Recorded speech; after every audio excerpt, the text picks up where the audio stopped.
Hello, everyone, and welcome to week 3 of our course, where we'll be going over an introduction to supply and demand models. As we go through this week and next week, the wonderful news is you don't have to see my face. We'll be going through these concepts graphically on paper.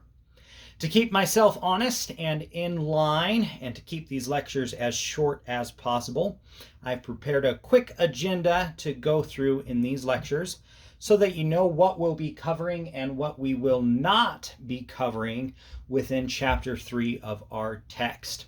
I'm going to quickly go through the prerequisites that you should know prior to learning the supply and demand models. We'll then go over the demand schedule, shifts in demand, the supply schedule, shifts in supply.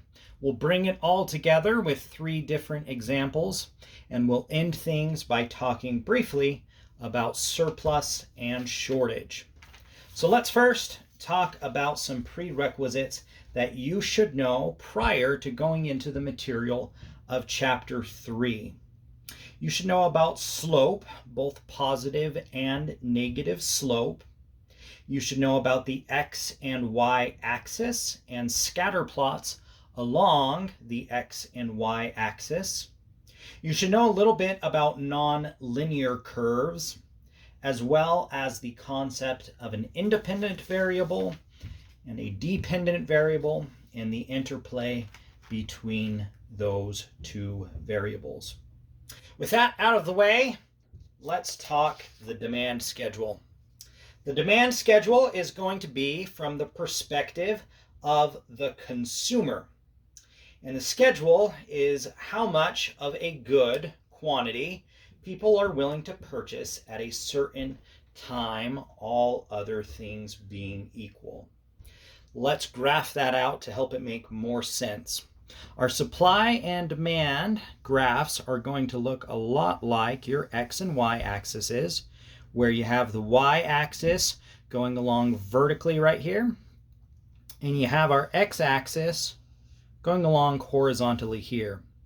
We're going to assign them new names when we're going through supply and demand, and those new names are P, which is going to represent the price of a given good or service, and along the x-axis we're going to put a Q, representing quantity.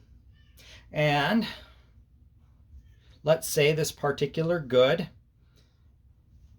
can go for $1, it can go for $2, it could go for $3, it could go for $4. And at those given prices, consumers may purchase 1 of them, 2 of them, 3 of them, 4 of them, or 5 of them respectively.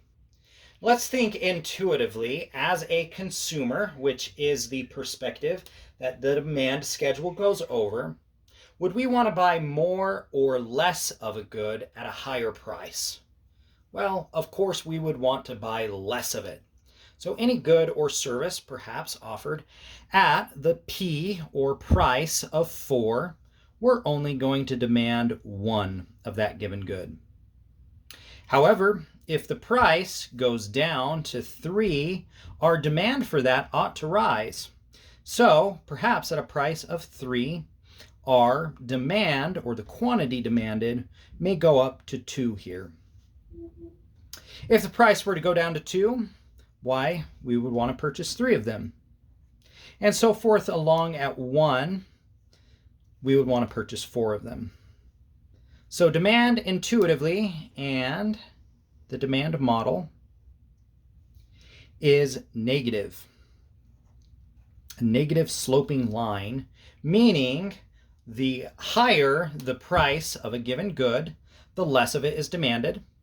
And the lower the price of a given good, the more of it is demanded. That is the law of demand. So what are a few things that shift this demand curve that we just made? Well, income. If your income goes up, you would expect your demand likewise to shift right or go up. Tastes and preferences can shift the demand curve, both left and right. the prices of related goods. And when we talk about related goods, we're talking about complement goods. An easy example of a complement good is if the price of milk goes down, well, complement to milk is cereal, so we would expect the demand for cereal to go up. We could also be talking about substitute goods. Substitute goods, although it may seem sacrilegious to a few people, might be Coke and Pepsi. If the price of Coke goes up, its substitute good, Pepsi, we would expect the demand for it to go up if the price remained the same. And finally, expectations of the consumer and what they expect to happen in the future economy, and the size of the market going up or down can affect the demand of a given good. And that's quite a few things. If I was a student going through supply and demand for my first time, I would write those out as a list and have that list handy of the different shifts of demand prior to going into the homework to help me along. Now that we've talked about the demand schedule, shifts in demand, let's talk about the other side of our equation, the supply schedule. I'm going to kind of go through this slow, as for some of you, this might be the first time going through it. So we're again going to draw our y-axis. We're going to draw our x-axis. And once again, we're going to assign them the different names of price and quantity. But this time, we're going to be looking at the perspective of the producer. The supply schedule, similar to the demand schedule, is a schedule showing the relationship between price and quantity supplied, all other things being equal. So, just like we did in our demand schedule, here in supply, we're going to theoretically have the price of a good or a service go along and follow those same rules as the x and y axes. We'll now go ahead and do our tick marks along here on the quantity side.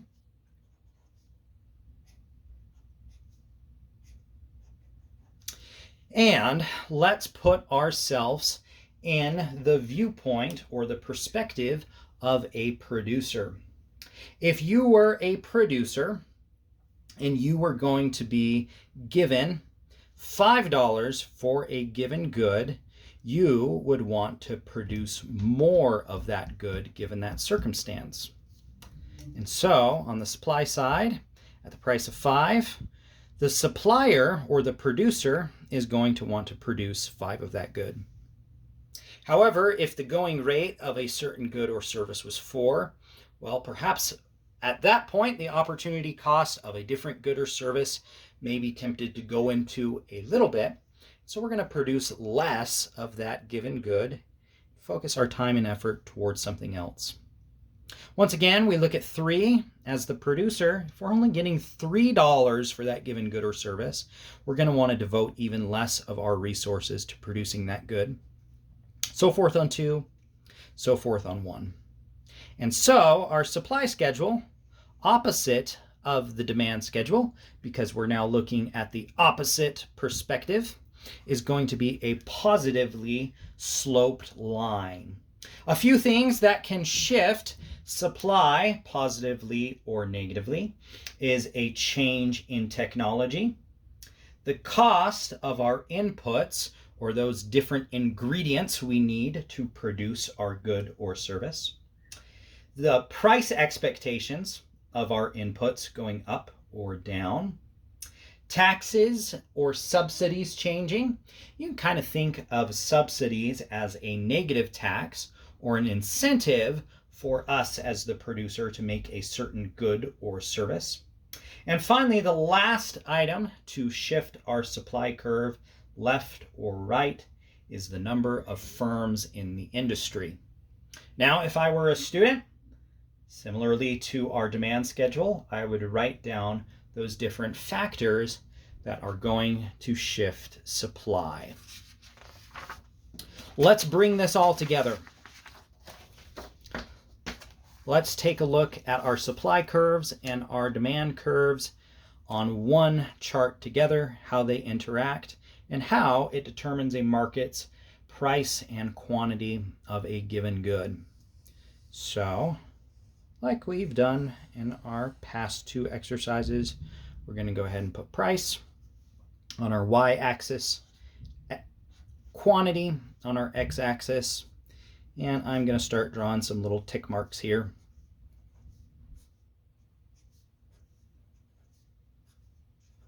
We can go through a little bit faster because we've gone through it twice now.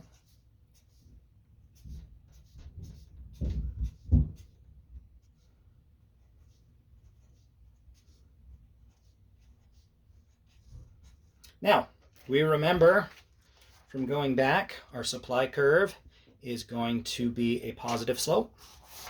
Our demand curve is going to be a negative slope. So let's go ahead and draw those curves respectively here. The supply as a positive slope, demand as a negative slope. And let's, for our first example, say that we are producing cell phones within our economy.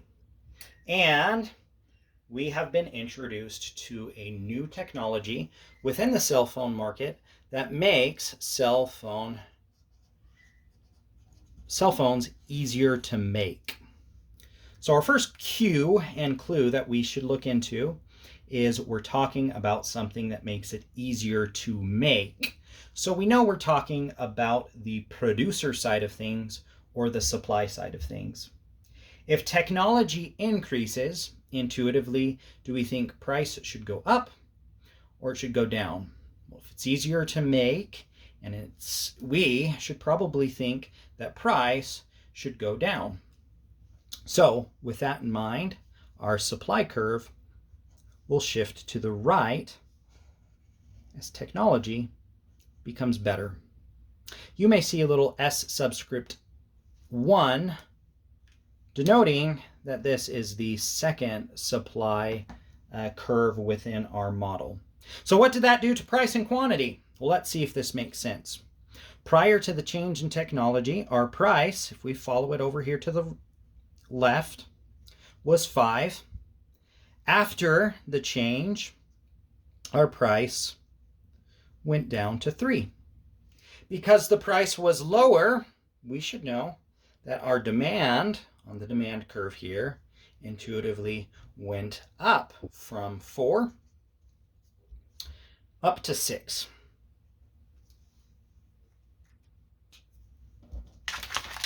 All right, let's go through a second example.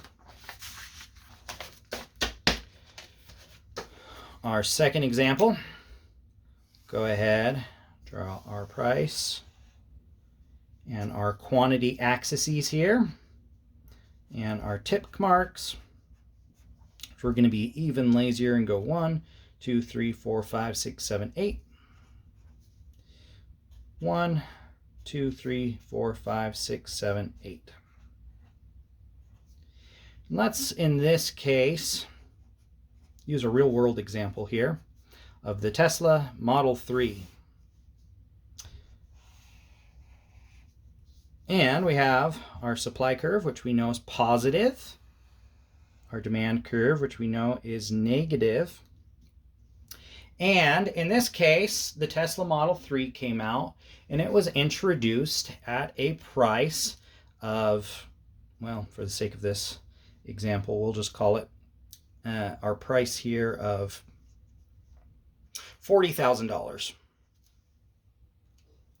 But the taste and preferences of consumers for this Tesla Model 3 went up dramatically.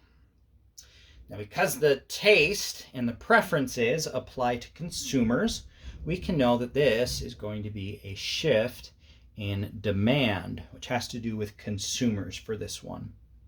And if they wanted it more, their tastes and preferences were positive, we would expect that shift in demand to be a rightward shift.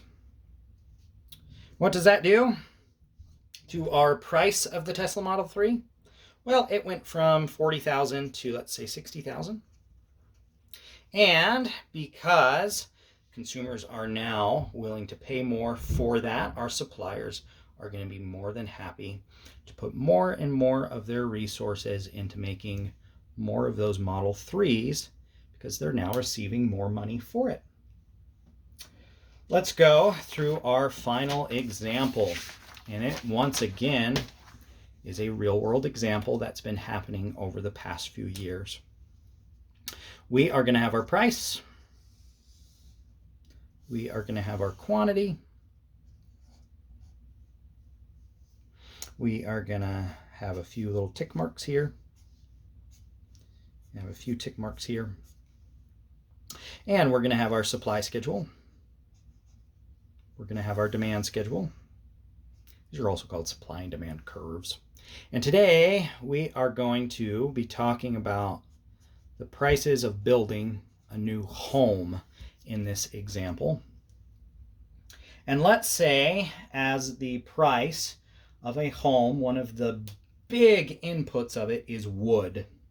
And when you're producing a home and you have wood, and let's say there's a shortage in wood, which there has been. With this scenario, we know that this is an input and a cost of an input of producing that good. So immediately producing a good, our minds should be going to supply. And within our supply curve, that's a negative thing that happened. So we would expect the input to affect it negatively and our supply curve to shift to the left. And with that shift, our initial home prices were here. But as the price of the input, this case wood, went up, shifted left, and the price of homes went up. Similarly, as you'd guess, as a consumer, if a price of a given home goes up, there's going to be less and less people having a demand for that given good. Those are 3 examples. The text is going to walk you through a lot of different ones. And I know initially this might be tough for some of you. So please, please, please keep at it, keep working hard, and eventually these concepts of supply and demand will make sense to you. It's something that's really important that you grasp and understand, because as we move forward, we're going to build on these concepts in our next chapter and in a few modules on aggregate supply and aggregate demand as we start talking about Keynesian economics.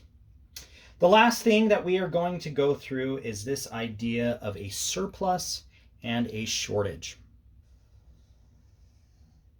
Let's pretend for a moment our market equilibrium, which is that magical point where supply and demand are equal, is right here.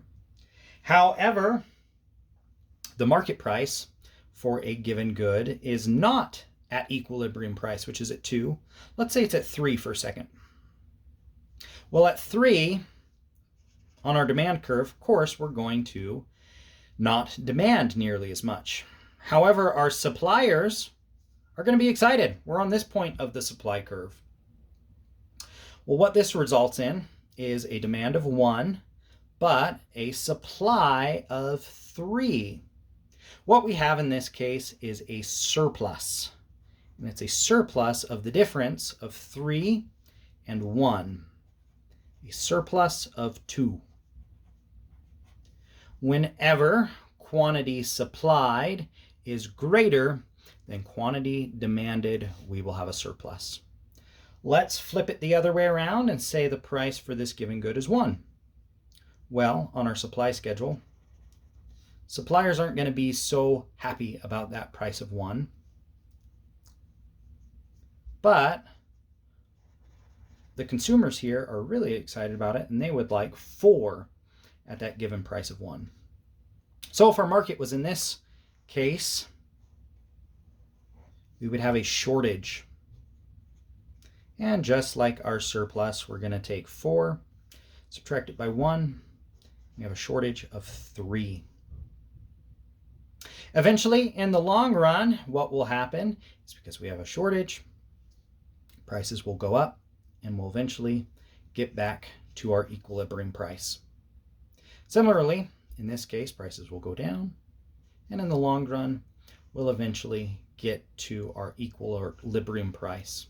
In classical and neoclassical economics, we believe both shortages and surpluses will fix themselves up, and the market will eventually take care of that self and get back to an equilibrium price. We'll learn some different theories of economics that don't quite state that, but that is the classical view of economics. That is the last topic we are going to discuss for chapter 3. If you need me to walk through more examples or examples from your homework this coming week, let me know. Like I said, this is going to be a really, really important chapter to learn the material from, because we're going to be building on it not only next week, but in coming modules. Good luck on your homework, and we will talk soon. Thanks.